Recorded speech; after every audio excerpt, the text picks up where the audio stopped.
We're joined right now by the the world champion, Judah Friedlander. Thanks, man. You know him as Frank Rossitano on 30 Rock. Yep. And, you're on a big hit show. What's that? I know, yeah, what man. is that like? It's weird. It's For like, a long time you've been on. Yeah, it's like being back in school, kind of. You know, you got to get up early. You got to hang Do around you? all day. Yeah. What time you going to get up? I don't know. It depends. Some days you don't have to get up early, but some days you have to be there at 7. Is that right? Yeah. But it's network TV, good scratch. I hope so. Not as good as it should be, theoretically, but It never is. I'm not complaining. I think you should be making more. Is that a union gig over there? It's union, Oh, yeah. right. You got benefits and stuff. Yeah. What's that like, too? I'm losing all my What's that? teeth because I don't have dental for the last 20 years. That's how my career's been going. Were you shooting today?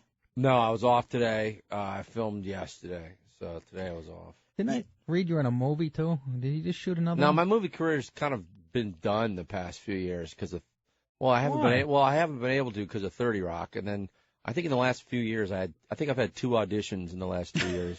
So I recently left my managers and agents, so I don't have a manager and agent now. I just have a stand-up agent, but no acting agent. So yeah, that's my plan to get back into movies and stuff. You know, you're great on the show and real funny, but the interesting thing about your character, Tina Fey was nice enough to do a cameo in a movie I did called Beer League. Beer League, which I auditioned for. Right, exactly. Wait a minute. She was in Beer League? Tina Fey is in Beer League. What was she the plays role? I was in that. I don't She's like remember. a receptionist. She played a receptionist at a gym, at Manganelli's gym. And she was pregnant at the time. And she came in. She did us a solid. Right. The kid who wrote it with me Frank and directed Sebastiano. it is Frank Sebastiano. Who my character on 30 Rock is partially based on. His character's based on Frank, sort of. And I know Frank. Sebastiano got Tina Fey pregnant? No, I don't think that's the gist of the story. But that would be a great story. That'd be a good angle. Yeah. There's some page 6 material for you. I haven't seen Frank in a long time, but he's a cool dude. Last time I saw him, I was in L.A., and it was me, him, and a couple other guys. We were at one guy's house, and we were watching a backyard wrestling pay-per-view special. Oh, my God. Yeah, it was good. Yeah. What did that cost you? I don't know. I didn't have to pay anything, but it was good, man. Hey, Jude, how's your book selling here? How to Beat Up Anybody. Yeah, I have a book. It's a real book called How to Beat Up Anybody. It's an instructional karate book. The pictures are hilarious. Thanks, man. It's I think it's in 26,482nd place on Amazon. Oh, wow. So it's doing really well, man. It's really cleaning up, man. Is it right behind Touched by Jerry Sandusky? I think it's close. It's close, man. No, but this is the greatest karate book in the world. The thing I wanted to say about your part on 30 Rock was Tina had just written the pilot for 30 Rock when she did the movie, and my agent called me up and said, "Hey, you should audition for Tina's sitcom."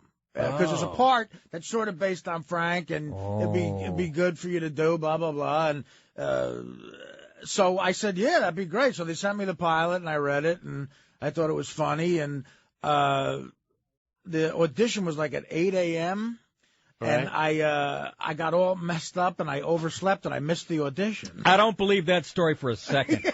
Well, I think my audition. I don't believe it for a second. Maybe Howard Cosell, but not you. I think my audition was at 8:15. Really? That morning. Yeah. So I just went in and And what nailed did you do? it. What did Yeah. you do? I had an extra 15 minutes in there with the What room, did you do so the night before the audition? Yeah. Were you in bed early studying your lines?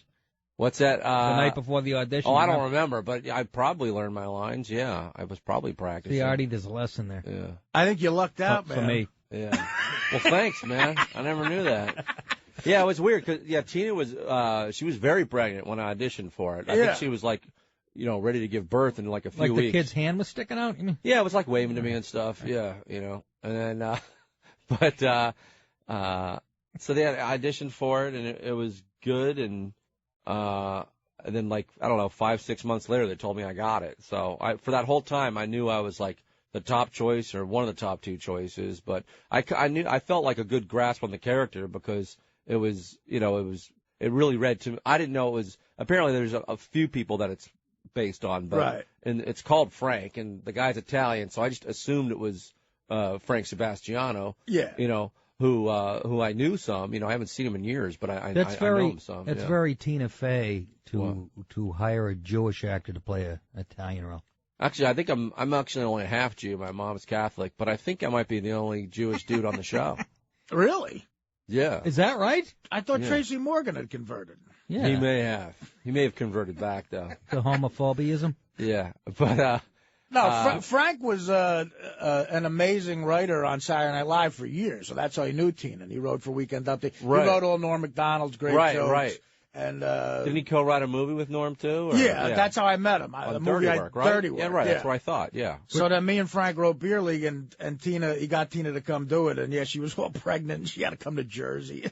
Oh, man. And then I overslept for the audition. I really wanted to get in that movie. I remember the casting directors were just like, I would do something, and they just started yelling at me, saying I wasn't like, they wanted me to like really play up the Jersey accent and stuff. We're talking to Judah Friedlander, by the way. You know him from 30 Rock, and they yelled at you? Yeah, they were like kind of yelling at me and saying like, no, you got to really like do a thick Jersey accent and stuff. And I'm like, What are you talking about? yeah, and I'm Let's to New York. Yeah, and I'm like, well, I know the guys that are in it, and I don't think they're doing that. So I don't know. I just got off on the wrong foot with her, and they just could not catch me. They would not give me a break at all. Joe Latrulio wound up playing the part. That I auditioned Joe, for. yeah. He's a good guy. What part was really that, good. Artie? What part was The that? catcher on the team. I think it was Dave. Was it Yeah, Dave? the catcher, yeah. What? Give us a Jersey accent, Artie. Say broad. Broad. I mean, that's, it's easy. Yeah. Broad. Where are you from? Broad, Where were you from originally? Mostly Maryland. Really? Yeah, but I've been in New York for years. But work took me to L.A. for a couple of years. Did you like L.A.? I hated it. Very weird. I went through phases of hating it more than I thought I could hate anything. And then sometimes I've enjoyed it. So yeah, it's weird. it is weird. I love hate thing. Yeah. With LA, to me, I like to have an exit plan. It's like war. You go, you got to have a strategy. You go when you know where you're going to go and when you know when you're going to leave. That's right. You go in, hit some good restaurants, have some fun, do a couple sets, and then get out. That's right. Yeah. Otherwise, it's like, I'll tell you how I never planned on moving out there. I got cast in a movie. Everyone was saying it was going to be like the biggest movie ever. It was De Niro and Eddie Murphy. I was going to say kiddingly, what, De Niro was in it? Yeah, De Are you Niro and Eddie serious? Murphy. It's called Showtime, yeah. But they played That's two right. cops on a reality show. Yeah. I was out in L.A. doing stand-up, like, for one night on a TV show, sleeping on a friend's couch. And then I had an audition for the movie once in New York, and then I got a call back while I was out in L.A., went in, and then I booked it. And my manager's like, hey, you booked the movie. So I'm like, awesome. And then, it starts in a few weeks. But he goes, they booked you as a local hire. And I'm like, well, what does that mean? He goes, well, that means you got to move there. Yeah, that means they're not going to pay for you to stay in a hotel here or anything. Oh my God! So it's gonna cost you money. Yeah. So I said, Unbelievable. So I'm like, all Dirty. right, well, I cannot. This is the biggest movie part because they wanted me for the whole movie. So I'm like, I gotta move here. So in LA, you can find cheap places there. It's much cheaper than New York. Absolutely. And I got a 6-month lease on a place on a little studio, and it was like $675 a month. And then I had my car. I didn't have my car out there, so I had my car shipped out there. And then when my car showed up 2 weeks later, it was the rearview mirror was smashed off. The Happened to me too. The roof was smashed. Happened to me too. Yeah, and I still had to pay for the delivery. It's like a total scam operation. Stuff. Yeah. I moved out too. Yeah. Had my old Cutlass or whatever. Nice. And I said, I had a company ship it out. Two Indian guys. I'm a fan of sedans, man. Two Indian guys show up at my house. Yeah. Nicest guys in the world. And they take my car away. I fly out to L.A. I get a call from them. No, I hadn't even left my parents' house in Massachusetts. They take my car. Right. Get a call the next day. Mr. DeBello, and I can hear in the background. They're at a body shop. They hit a deer. Oh my in God. Connecticut. And I'm like, I couldn't even get mad at him. The guy was so apologetic, and it's like. And Did I'm they like, fix your car? Yeah, they fixed. Well, these guys didn't fix mine or anything. They just dropped it off to me while we were filming on location, and my car is just smashed to pieces. But what was funny, they fixed it, but when they finally delivered it in L.A., I go to look at the front. There's still blood and fur on like the bumper. Well, they're not going to take care of that. No, exactly. That's sacred to them. But the guys were breaking my heart.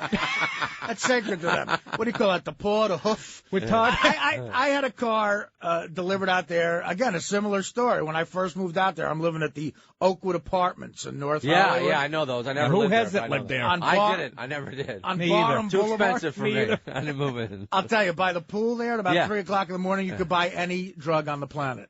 Because it's great. all just like people moving there to get acting work. Transient right? guys in a band, you know, and A lot of hot chicks, I right? would wake up sometimes wet. Apparently, I went in the pool, and I didn't remember doing it. Now, you just had a bad memory, Artie? Or? I don't know what happened, but I got my car delivered out there, and it was a Ford Taurus, a terrible car, real boring. But it was the guy told me he was on a car truck. The guy told me he'd be there at 10 p.m. the night before. So I'm waiting for the guy. I keep calling his phone. He never shows up at 10 p.m. the night before. 5 a.m. I get a call in my apartment, and he goes, "Hey man, I'm outside. I got your car." I'm like, "All right." So I go out. I'm half asleep, and the guy hands me a slip. He takes the car off the thing. It's all dented and dirty, and he goes, as I'm signing the slip, he says to me, he goes, "I'd have had it here last night, but my diarrhea kicked in Barstow." That's what the guy said to me. Did he really? Yeah. And what, diarrhea is actually why I moved to L.A. Because this ties in Wrong well. city to get away from that. Yeah. But, so I started renting the tiny apartment in L.A. Right. And I still had my cheap apartment in Brooklyn. I was paying $675 a month in Brooklyn. This is in like 2000 or 2001. And then, so I was living in both. And then when I was back in New York, I still had the cheap place in L.A. I figured I'd hold on to it since it was cheap and, rent it out here. Good move. Yeah. And then so when I had to move, my landlady died. She was an old Polish lady. I lived in a Polish neighborhood in Brooklyn. She died, so they were selling the building. So I had to move to a new place. I moved to Ditmars in Astoria. And I lived there. On the first floor. It was like one of those new apartment buildings that just went up. Uh-huh. And one night during like a thunderstorm, I hear a little leak in the bathroom, and I go over there to check it out. And it's blood. And I just see brown water rising up out of the toilet out of the tub, and then it starts fire hosing out. And I shut the door. I put some towels on the ground, and it just goes and, just blows everything away. And then, like, within 10 minutes, it lasts about 10 minutes, but after 10 minutes, the entire place was just smelled flooded in sewage. Wait, let me just have some coffee. Yeah, exactly. Pass those brownies, Danny, please. We got to take a break, but... so anyways, I called the landlord, and then I found out from the neighbors the same thing happened here earlier. So, like, all right, I got a place in L.A., so I was like, all right, forget it. I'm out of here. That's why I moved to L.A. That's the final straw. We were at the Comedy Cellar recently. When we come back, we were sitting at the table at the Comedy Cellar, and you told me a funny story about a guy who works with Eddie Murphy. Oh, yeah, I'll tell you that Can story. you tell that story I'll on the tell air? that story. We're talking to Judah Friedlander. If you want to talk to him, from 30 Rock, 800-546-7663. His book is How to Beat Up Anybody by the world champion Judah Friedlander. Give us a call and talk to Judah. We'll be back right after this.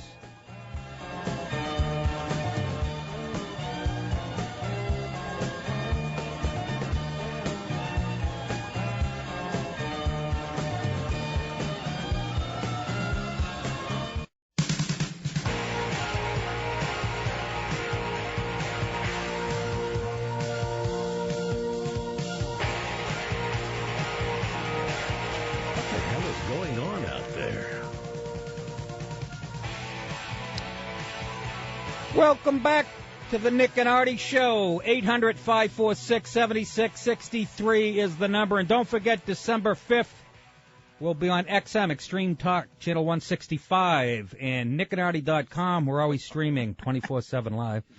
Judah almost hung himself with that. Talking to Judah Friedlander. You know him as Frank on 30 Rock. We're in a small studio, and the blinds almost hung Judah. What happened there? Yeah, it got caught in between my hat and my headphones, and I didn't know what was going on. I felt all this weird stuff. What's the history of that hat? That's sort of your trademark hat, Judah, right? Or do you have a bunch of them? Well, on stage they always say world champion in some language. Right now this one says world champion in Braille. And because when I won the karate world championships, my karate kicks were too fast. It blinded all the judges, so they had to make the hat in Braille. Yeah, I you know what? I knew that, actually. Yeah. I'm one of the few people that understands Braille. Yeah. That's cool, man. we got karate. You know, a lot of people don't know this about Judah, but he's also an amazing ping pong player. Yeah, we played ping pong once, man. Is that right? Yeah, I play competitive ping pong, man, for real. I mean, he's great. Like we were both doing sets at Stand Up New York on the Upper West Side, and we had time in between the sets. Yeah. So he's like, "What are you doing?" And I said, "I don't know." And he goes, "You want to come up to 100th Street to this place and play ping pong with me?" And you say yes to that? And I said, "Yes." See, that's where I was actually with my girlfriend. And I said, "Yeah, let's Let's go up there. Hey, that's where I'm just lazy. I wouldn't get out of the seat I'm in. I'm like, what are you, nuts? We both had like 2 hours to kill Doesn't matter. before the next set. I'd sit there and waste my time. I said, all right, let's go up there. So Judah takes us to this place, and it's 3 Asian women in like Olympic-style sweatsuits. Yeah, the woman who runs that came in 5th place in the last Olympics. Yeah. And she was on the real ping pong. Yeah. She was on the Chinese national team, and she was on the past U.S. Olympic team, and she came in 5th place in the Olympics. So yeah, she's legitimately world class. That's Wong Chen. Yeah. Right. They hand us Wong Chen. That's right. They hand us. I had a poster of her in my bedroom. They hand us paddles, and I start playing with Judah, and he's like, unbelievable. That's why I would have said no, just in case he was unbelievable. I am the world champion. Hey, we got a call. We have people here to talk. All right, man. Talk. Matt from Linfield, Mass. Say hello to Judah Friedlander, Matt. Hey, Judah, eat your baloney. That's a show An reference. inside joke. Judah doesn't get. Hey, you guys got to talk to Judah about 30 Rock when he was going gay on the show. Okay, thanks for the suggestion, Matt. Yeah, no, I went gay on, my character turned gay for one guy for one episode. What guy? It was a guest actor. I'm blanking on the guy's name, but his character's name was Jamie. Really? I was gay for Jamie. Sandusky? No, but my character turned gay for one episode. Good-looking guy? Yeah, good That's looking. very Tina. Tina had a crush on him, and then I saw him, and all of a sudden I got a crush on him too. And so just for like one episode, I just turned gay. And did you have to kiss him? No, didn't have to kiss him. No kissing. I think we actually have some audio of that, right? That guy is adorable. Frank's gay. Maybe I am gay. For that little peach. Yeah. You want to kiss him? I do. I want to kiss him on the mouth and hold him. What are you talking about? Something just happened, Liz. Come on, you read Boobs magazine. I want Jamie. Yeah, you're gay. Nice. Said that like it was a bad thing. That was convincing. Yeah. You play a convincing homosexual. Yeah. And you're a good ping pong player. Yeah. Unbelievable. I'm learning so much about you. I have a lot of range. You're complicated. I have a lot of range. We got another call. Arm from Long Island has a question. Arm, say hello to Judah Freelander. I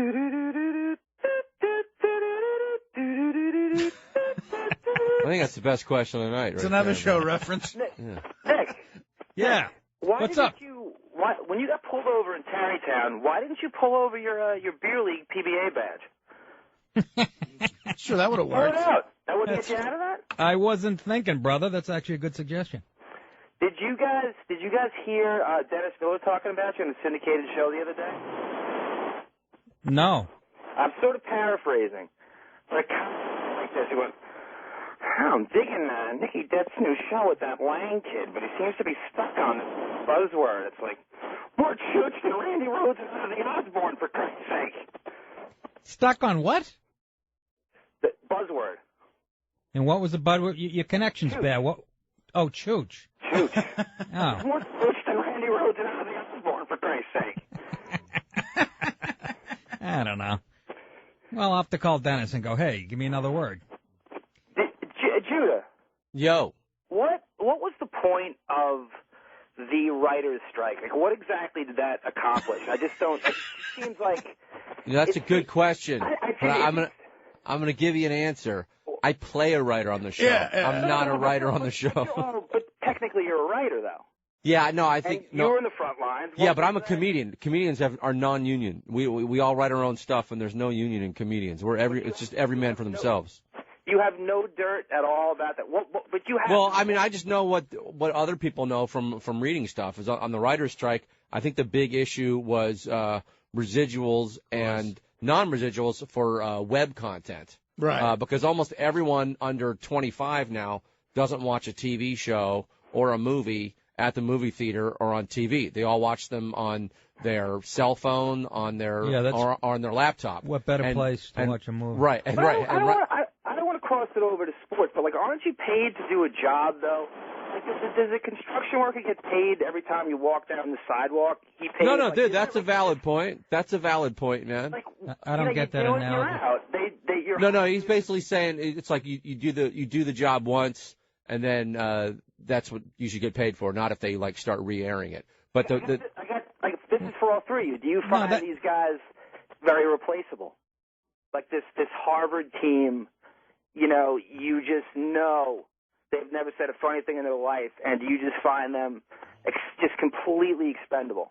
Let's go back. Hold on. I want to go back to the construction worker analogy. The difference is in TV, the stuff reruns for the next 30 years, and they make millions of dollars of advertising on that. That's why we should get residuals. Get it?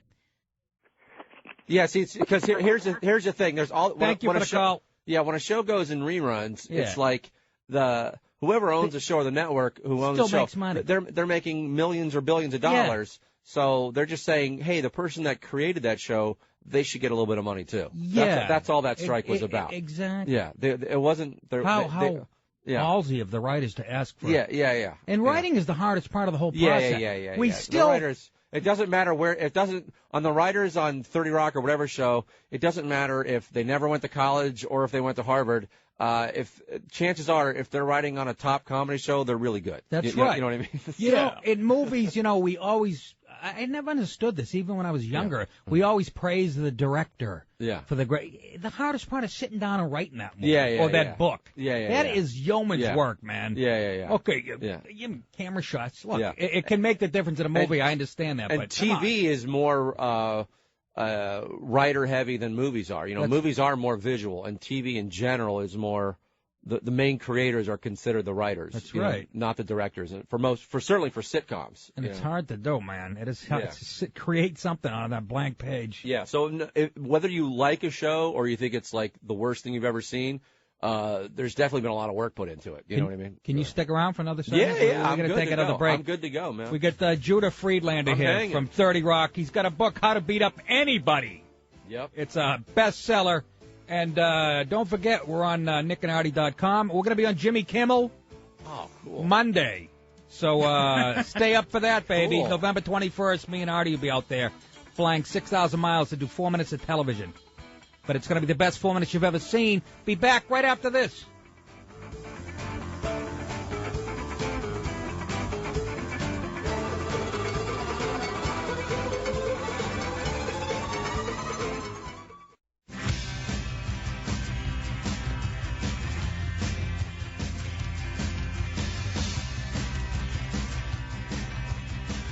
Now, back to two guys who are convinced the phrase caught in a pickle has something to do with the zipper on your pants. Welcome back to the Nick and Artie Show.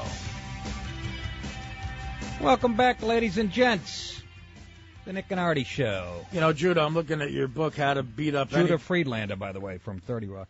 I'm, as opposed to the other Judah in show business. Excuse me, Ms. Frank. I got to reset, Artie. You know how this works. Reset, huh? Again. Well, actually, some people on Twitter think I'm Zab Judah. Oh, the boxer. The boxer, Zab Judah. On Twitter, I'm Judah World Champ, and I'm the world champion. You did that on purpose, though, didn't you? I did, yeah. No, I didn't. That wasn't a marketing move? I'm older than him. I'm the original, man. I'm undefeated. He's lost a lot of fights. The pictures in here. I'm 64-0 in boxing with 800 knockouts, man. And a good ping pong player. How to Beat Up Anybody reminds me of a book by another great comedian, Steve Allen, called How to Be Funny that I read. I know that book. Did you ever from read years that ago. book? Yeah. This book's a lot different. Yeah, it is a lot different. In How to Be Funny, Steve quotes himself at parties being funny. Right, and then uses that as an example of how you can be funny. And literally he remembers the dates. Like it'll be June 1st, 1973, party at Nancy and Lorne Green's house. And then he says, Lorne says to me, yada, yada. Then I go, ha, ha, ha. And let me explain why that's funny. Yeah. And that's the whole book. And he also in the book would talk about like the 80 other books that he wrote. It's like and the 4,000 songs. Yeah. He wrote it was ridiculous. Yeah. I'm looking at how-to books. I'm looking at page 9. This is the proper fighting posture. It's Judah standing on a sidewalk with his legs about shoulder width apart, a little more, with his belly sticking out, with a T-shirt on that's just hugging his gut. It's really funny. It says chest sunken in so you can get hit, so you can't get hit. Stomach out to block other punches. Yep. Feet flat on the ground so you can't get knocked down. Yeah, that's proper fighting posture. Zab Judah doesn't know that, you see? I'm going to use some of this. That's why I've never been knocked out. You got to hold your ground. I'm going to start a fight tonight with somebody and use some of this. It's a very dangerous book, and it can only be used for justice. So again, like I said, recently we were at the Comedy Cellar together, and you were telling a story about Eddie Murphy when he makes a movie. Oh, yeah. He's got some guy who works with him or something? Yeah, well, showbiz is weird, and that movie was an insane budget, that movie. I think Eddie had 4 trailers. Right. And, Unbelievable. and one of them was just a gym. And but also he had guys working for him, so they were there too. But it was an action movie. It was a cop action movie. Showtime. Showtime. Yeah, right. So I remember this. So trailer. Eddie had a stand-in, and the stand-in are the guys that when they take like an hour to light a scene, right. Instead of having Eddie Murphy standing there for just an hour doing nothing, they'll have a guy paid to stand in. And, so they get the lighting right. And that's normal for all the big actors to have those. But then Eddie also had a photo double / stunt double. And he looked exactly like Eddie Murphy if you've never met Eddie Murphy. Like if you put them right next to each other, they don't really look alike. Right. And we're working every day. It's like 3 months into filming, and I haven't seen Eddie Murphy's photo double do one thing yet. Yeah. And we're doing all these car chase scenes, and they've had, other stunt guys doing that, but not this guy. And so I'm like, what does this guy do? And he would just sit he literally had a trailer that was about 3 feet by 4 feet, and he would just sit in there all day with stacks of VHS tapes and just watch movies. He'd show up to lunch. He'd be all grumpy and stuff, and then he'd go back in his little room, and I'd be like, what does this guy do? And then one day we're filming a huge action scene. They blocked off several blocks in downtown L.A., and it's all these bad guys on a garbage truck with all these machine guns, and they're shooting at De Niro and Eddie Murphy and me. I'm right in the middle because I play the video camera guy that's filming them everywhere they go. They're on like a reality show, so they're filming like real crimes and stuff. So anyways, all of a sudden, we're on break for like an hour, but nobody tells us we're on break. Everyone's just waiting around. So I go to one of the assistant directors. I'm like, what's going on, man? What's with the delay? And then he just kind of sidesteps me. He doesn't want to answer it. And then I'm like, so what's up? And he's like, well, it's Saturday. And I'm like, yeah, I know. I'm like, is it Eddie? And he's like, yeah. I'm like, so what happened? I'm like, did he leave? And he goes, yeah. I'm like, he just left, right? It's like noon, It's like he just left in the middle of the day, and I'm like, what happened? Is he all right? He's like, well, it's Saturday, and it's nice out. And... What does that tell you, though? How Hollywood run? What chicken? Yeah. Well, So then out comes the photo double. What was his name? Oh, you kidding me? I don't want to say his name. The name is so funny, but all right, you don't want to say it again. Why can't you say his I'll name? just say it was Vernon. All right, whatever. Okay, so Vernon. Yeah. So then out comes Vernon, and they dress him up in all of Eddie's clothes and stuff. And the original scene was Eddie and De Niro. They have a couple of lines, and then I have one line, and then they shoot at the bad guys, and then they run off. So what they did was they scrapped all the lines. They put De Niro about 2 feet forward, and they put Vernon, fake Eddie Murphy, about 2 feet back, just so that he's just a hair out of focus. Oh, my. And they cut all the dialogue. And then they probably could. It's Hollywood. They can do it. It's Hollywood. Yeah. And then went and did the scene. So, yeah. And then I was like, so that's what he does. Unbelievable. So in other words, in long shots, so Eddie can leave early. He plays Eddie, where it kind of looks like. Well, one thing I learned from doing that movie is that, if you're ever watching a big budget movie and you don't actually see the actor's face, there's a damn good chance that ain't the actor. Right. That's one of their body doubles. Now, what does a guy like De Niro say when Eddie Murphy leaves early? He didn't say anything. He didn't get mad? He may have, but he didn't say anything. De Niro was always quiet. He was really quiet, and it was super intimidating when I first met him. But he was a really nice guy, but he's just kind of naturally shy, so he didn't really say much. Did you have any conversations with him? Yeah. I mean, the one time I remember where we're sitting around, De Niro and Eddie are doing a scene. They rented out some like big mansion. De Niro and Eddie they're doing a scene in the other room. I'm in the kitchen. I got some time to kill. I'm just hanging out. I'm sitting next to De Niro's assistant, and we're at one of those high tables where you sit on bar stools. Yeah.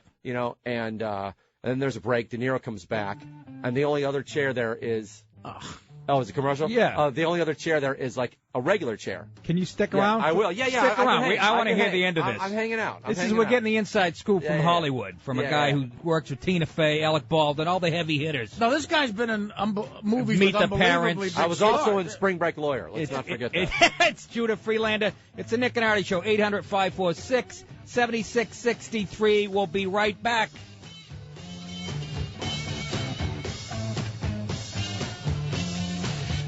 The Nick and Artie Show, 800-546-7663 is the number. And we're in the middle of talking to the very funny Judah Friedlander. You know him as Frank on 30 Rock. And he's done a lot of stuff. Yeah, besides 30 Rock, this guy's been in Meet the Parents, correct? That was my first movie that got released. Yeah. Classic, by the way. 15 Minutes? Are you in that? No, I'm not in that. You're what's the one? Along Came Polly? Along Came Polly. I'm in that. Oh, that's second. right. Yeah, Right, that's right.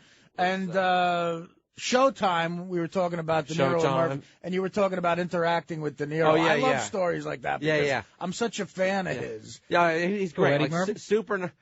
De Niro's like super nice, but like super intimidating when you meet him because he's De Niro. Yeah. You know, he's a big tough guy. You know, Just think of the Raging Bull poster. Yeah, that and Taxi Driver, and you know, Raging Bull and this poster, and in this movie he's playing a cop, and so anyways, there was a break, and I was sitting next to his assistant, and we're just talking about whatever, just killing time. I got like an hour to kill, so we're just talking, and it's at these a tall table, like a bar height table, and we're sitting on bar stools, and then they cut in action. De Niro comes over, and he's so like shy, humble. He doesn't ask me to move or anything. And the only other seat there is a regular sized chair. So now he's sitting at the table and he looks like a little kid because his head is his chin's just poking over the edge of the table. And I'm looking down like 2 feet on him, and he's looking there like like an 8-year-old kid. And he's talking to us. And then I go, Bob, you called him Bob? Yeah, everyone did. Everyone called him Bob. Yeah. He's all right with it? Yeah, that's the way he wanted. He was very low key, Very cool. So I was like, Bob, do you want to switch seats with me? I'll take that seat. You come up here. And he goes, yeah. It's a good idea. So we continued just talking about whatever, And then all of a sudden, him and his assistant started talking really seriously about like some business stuff, because he owns buildings and restaurants and stuff. So, and it started being like, I probably shouldn't be hearing this stuff. And they started talking more in like a whisper voice. And meanwhile, I'm still like 8 inches away from them. So I was like, Bob, you want me to go? So you guys can, he goes, yeah, privacy. It's a good idea, yeah. But he wouldn't say anything. Yeah, he wouldn't say Just so humble. Yeah, he's like naturally shy. Yeah, it's just weird. But it's like. Now, did you have scenes with him? Yeah, I had a lot of scenes with him. Were you not nervous the first? Oh, dude, I would have been first crapping day, my pants. The first day I was so nervous because this was, there was a scene. It was him. It was De Niro, Eddie Murphy, Rene Russo in a scene. And Drina De Niro, who's De Niro's daughter. She was in the movie, too. Very cool chick. And I hadn't known her yet. This was my first day on. And I'm not in the scene. I'm not in the script in this scene. But the director brought me in because he's like, I might throw you in somewhere. Oh, so I haven't been introduced to any of the actors yet. And I'm just sitting there. And so it's like 30 people in the crew. And it's just the director, De Niro, Eddie Murphy, Rene Russo, and Drina De Niro. So, and I'm just sitting around. And then all of a sudden, and the rehearsal's not going well, and it's getting real tense. And then so the assistant director yells out, he's like, all right, we're doing a private rehearsal, no crew. If you're not an actor in this scene, you got to get out of the room. Now, I'm not technically in the scene, but the director said, I might put you in the scene, so stay here, so I got to stay there. So now it's just me, De Niro, Eddie Murphy, Rene Russo, and Drina De Niro. And De Niro's sitting not too far from me, and he's kind of looking at me, and I'm just sitting there. We haven't been introduced yet. Unbelievable. And I'm not in he sees that I'm not in the script because he's got the script. So I'm like, what you doing? So yeah, so that's what I'm thinking. So I was so nervous. And then, and the director was a really nice guy, but he wasn't good at intros. So he didn't introduce me to anybody. So I'm just sitting around there. It was just really awkward, man. Really awkward. And then finally he like I don't know, I had to get up and go somewhere, and then the director's like, oh, yeah, have you met Eddie? And I'm like, no, I haven't met Eddie. No. Why would I have met Eddie Murphy? You know? And sometimes when you're around a big celebrity and something awkward happens, you don't know how to act. And one time I did that show Mad TV for the first couple of years I was on, and it was produced by Quincy Jones. Oh, wow. And during the Christmas break, during the first season, we did a sketch in New York City, and I was the only cast member in New York City. The reason we did it in New York was because Whoopi Goldberg was there, and the only way she'd do it is if it was in New York. She wouldn't go to L.A. So I had to go there, and it was the day before we had to fly back to L.A. to start the season again. Uh-huh. So Quincy's there to schmooze with Whoopi and stuff like that. Right. And Quincy comes up to me and says, man, how you getting back to L.A.? And I'm like, well, I got a plane ticket tomorrow. You know, he goes, no, man, cancel that. We got the wings. I'm like, what are you talking about? We got the wings, man. We got a jet. Come with me on the jet, you know. So I'm like, all right, that's great. So he goes, be at the Pierre Hotel by Central Park tomorrow at 9 a.m. So I'm like, all right. I get there. I'm waiting in the lobby. He comes down. And we take a limo to Teterboro. Uh-huh. We get on a private jet, and on the private jet is me, Quincy Jones, his accountant, and his daughter, who was like beautiful girl. Like, she's a big star now. There's two of them. Another daughter. There's Rashida and I think Khadija. Okay. So it wasn't Rashida. It was the other. Okay. Star Jones. So I'm said sitting. She was a big star. I'm sitting next to Quincy's. I'm sitting next to Quincy's daughter.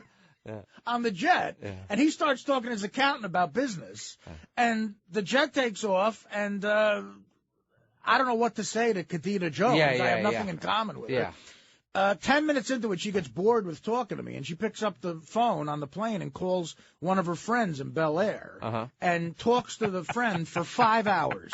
She talks on a plane phone for 5 hours about, like... And you're sitting next to her. And I'm sitting next to her. Quincy's talking to his accountant, and I'm just sitting there like... I didn't know what to do. On a plane for 5 hours, I didn't know who to talk to. I was just wandering around like an idiot. I went to the bathroom to kill time. She literally talked to her friend for 5 hours on the phone, making plans about when she landed. Did you brush your teeth that morning? I should have. But I've been in that situation, I think. Yeah. It was, when you... And I've told this before. I did a scene with Tom Cruise and Kelly Preston once in Jerry Maguire that got cut out. Got cut out of the movie. I've been cut out of movies, Literally an inch away from them for 14 hours for 2 days. They didn't say a word to me. I got cut out of a home movie once. Are you serious? They didn't say anything? They didn't say a word to me. Yeah. They talked to each other. I did a movie with Lindsay Lohan, and she... You did? She would act... Yeah, it was Chapter 27. It's about the guy who killed John Lennon. Right. Jared Leto plays him. And I play a guy who... But he said Jay Leno played. Yeah, it's Jay Leno. I never liked your music anyway, though. She would actually, she was just so mean. And I normally don't trash people or anything like that. She was an actual mean girl? Do it. Dude, Trash she her. was so... What year was this? Mean. It was... I don't know. It was probably it was probably about 6 years ago. God, she was still in mint condition. Yeah. She's a mean girl. But yeah, I remember she would actually, if she had a question about, the only time we actually talked was when we were doing dialogue, and we were supposed to be playing friends. So she'd be right next to me, and then she'd go, director, I think you should have the actor maybe do this line, and I should do that line. And she's right next to me, talking about me. Yeah, it was just something else you're amazing in is a movie called American Splendor. Oh, that was great. About Harvey Peacock. I played Toby Radloff. You play his nerd friend. Yeah, Toby Radloff, the nerd. Right, and there's good resume, brother. There's scenes in that movie that must have been so difficult to do because there's a scene where you and Paul Giamatti, who play Harvey Peacock, are sitting behind the two actual guys, Harvey and the guy you're playing. Yeah, we're in the exact same scene. In the same shot with the guys who are actually playing, the real guys, Yeah, we were nervous about that. I'm sure. I mean, Why? Giamatti, He seems like such a nice guy, the real Harvey Pica. he didn't like me. He didn't like anybody. Yeah, but he seemed to really not like me. But I was also told that, like, yeah, he was just very He's miserable. gone now, right? Yeah, he passed away this past about a year ago, I think. Yeah. But if you ever see clips of this guy that Judah plays, like he nails him, like it's one of the best performances ever. Oh, thanks a lot, man. Yeah, Thanks. really I forgot you. Thanks. Yeah. Guy's been in some good ones, man. I know. I used to do good movies. I used to do good movies. Can you still do the into voice? it. Can you still do the nerd voice? Toby Radloff, genuine nerd. White Castle hamburgers. Yeah. White Castle hamburgers. Yeah, he saw, in real life, this guy saw Revenge of the Nerds like 28 times in the theater. And not because he viewed it as a comedy. He viewed it as like a Rocky for nerds. Like, he like watched it seriously. And in the movie, doesn't he drive like 100 miles to see it? Yeah, because, and I actually asked him about that, because back then in the early 80s, there weren't as many movie theaters as they have now in multiplexes, and sometimes they wouldn't put movies out in every theater, in every city at once. So he said it came to Toledo before it came to Cleveland. Right. So he would drive to Toledo to see that movie. He did it like a bunch of times. I still see him. I keep in touch with him, man. Oh, really? Yeah, I did the Hilarities Comedy Club in Cleveland over the summer. He came out to the shows. Then we did a bunch of like little short documentary videos, me and him hitting up all these like thrift shops and junk sales. I'm going to put that up on my YouTube page. Yeah, he's a cool dude. Yeah, Harvey Picar is a guy who got famous because he made appearances on Letterman, but he wrote a comic book. Right. Yeah. That became like an underground sensation in the 70s. And Letterman would have him on, and him and Letterman would argue, and it was really funny, and they made a movie about his life. And it's a cool. Judah's amazing in it. Thanks, man. Yeah, it's an innovative movie. Yeah, it's good. Thanks, Judah. We got to run here, but thank you for coming in. Yeah, no worries, man. Seriously, you're welcome anytime because you're in the city, and we're right here. You know where we are. That'd be great. I love Judah it. Friedlander from Where you 30 performing? Rock. I was at Eastville Comedy Club earlier. Next weekend, Friday and Saturday, I'll be at DC Improv. And How to Beat Up Anybody. Yeah, that's Is the on. book. How to Beat Up Anybody is on Amazon for $12. The great Judah Friedlander, everybody. We'll be back.